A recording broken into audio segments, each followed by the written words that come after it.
యూపీలో పర్యటించిన ప్రధాని మోదీ భారత అమ్మల పదిలోకి చేరిన మరో అస్త్రం రేపే MiG-21 కు వీడ్కోలు. ఇలాంటి టాప్ 10 జాతీయ వార్తలు ఇప్పుడు చూద్దాం. ప్రధాని మోదీ యూపీలో పర్యటిస్తున్నారు. గ్రేటర్ నోయిడాలో జరుగుతున్న అంతర్జాతీయ వాణిజ్య ప్రదర్శనను మోదీ సందర్శించారు. అల్టిమేట్ సోర్సింగ్ బిగిన్స్ హియర్ అనే థీమ్ తో జరిగే ఈ వాణిజ్య ప్రదర్శనలు ఈ నెల 29 వరకు జరగనున్నాయి. ఈ ప్రదర్శనలకు రష్యా భాగస్వామి దేశంగా పాల్గొంది. ఈ ప్రదర్శనలో 2400 స్వదేశీ ఉత్పత్తులు ప్రదర్శించనున్నారు. చిప్ నుంచి చిప్ వరకు ప్రతిదీ భారత్ తయారు చేయాలని కోరుకుంటున్నట్లు ప్రధాని మోదీ చెప్పారు. ప్రపంచవ్యాప్తంగా అంతరాయాలు అనిశ్చితులు ఉన్నప్పటికీ భారత్ అభివృద్ధిలో ముందుకు సాగుతోందని చెప్పారు.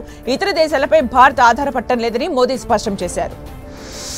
ఢిల్లీలోని ఆర్మీ ప్రధాన కార్యాలయంలో స్వచ్ఛతా హీ సేవా కార్యక్రమంలో రక్షణ శాఖ మంత్రి రాజ్నాథ్ సింగ్ ముఖ్య అతిథిగా హాజరయ్యారు.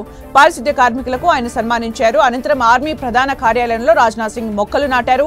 స్వచ్ఛతా హీ సేవా కార్యక్రమంలో ప్రతి ఒక్కరూ పాల్గొనాలని రాజ్నాథ్ సింగ్ పిలుపునిచ్చారు. పట్నాలో జరిగిన సిడబ్ల్యూసీ సమావేశాల్లో కీలక అంశాలపై చర్చ జరిగిందని సిడబ్ల్యూసీ సభ్యుడు గిడుగు రుద్రరాజు తెలిపారు. బీహార్లో జరిగిన ఓటు చోరీ అంశంపై సమగ్రంగా చర్చ జరిగిందన్నారు. సంఘటన్ సృజన్ అభియాన్ పై కాంగ్రెస్ ఫోకస్ పెట్టిందన్నారు. జిల్లాల అధ్యక్షుల ఎంపిక ప్రక్రియ కొనసాగుతోందని, ఇప్పటికే 10 రాష్ట్రాల్లో డీసీసీల నియామకం పూర్తయిందని తెలిపారు. మద్యం కుంభకోణం కేసులో ఛత్తీస్గఢ్ మాజీ సీఎం కాంగ్రెస్ సీనియర్ నేత భూపేష్ బఘేల్ తనయుడు చైతన్య బఘేల్ ను ఏసీబీ అధికారులు అరెస్ట్ చేశారు. ఇదే కేసులో జూలై 18న ఈడీ ఆయన్ని అదుపులోకి తీసుకుంది. దీంతో అప్పటి నుంచి ఆయన జ్యుడిషియల్ కస్టడీలోనే ఉన్నారు. తాజాగా కోర్టు నుంచి ప్రొడక్షన్ వారెంట్ పొందిన ఏసీబీ తమ కస్టడీలోకి తీసుకుంది.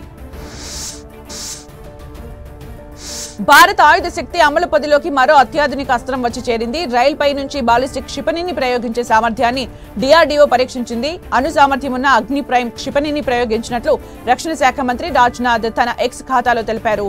రైల్ నెట్వర్క్ సాయంతో దేశంలో ఎక్కడికైనా వేగంగా తరలించొచ్చని మంత్రి వివరించారు. భారత రక్షణ రంగ అమలు పదిలోకి త్వరలో మరో అస్త్రం చేరనుంది. DRDO స్వదేశీయంగా రూపొందించిన వీల్డ్ ఆర్మర్డ్ ప్లాట్ఫామ్ ను త్వరలో అమలు పదిలో చేరనుంది. టాటా అడ్వాన్స్డ్ సిస్టమ్స్ సహకారంతో దీన్ని అభివృద్ధి చేసినట్టు DRDO ప్రకటించింది. ఇటీవల దీని శక్తి సామర్థ్యాలను విజయవంతంగా పరీక్షించినట్లు DRDO తెలిపింది. భారత వాయుసేన MiG-21 ఫైటర్ జెట్లను ఘనంగా తుది వీడ్కోలు పలికేందుకు ఏర్పాట్లు చేస్తోంది.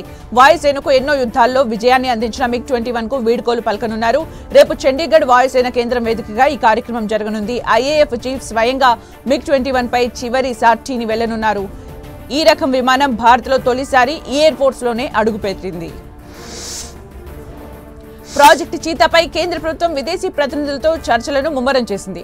ఈ ఏడాది చివరి నాటికి మరిన్ని చీతాలను వివిధ దేశాల నుంచి తీసుకొచ్చేందుకు ఆయా దేశాలతో చర్చలు జరుపుతోంది.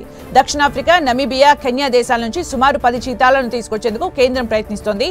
మధ్యప్రదేశ్లోని కునో జాతీయ పార్కులో వీటి కోసం ప్రత్యేక ఏర్పాట్లు చేశారు.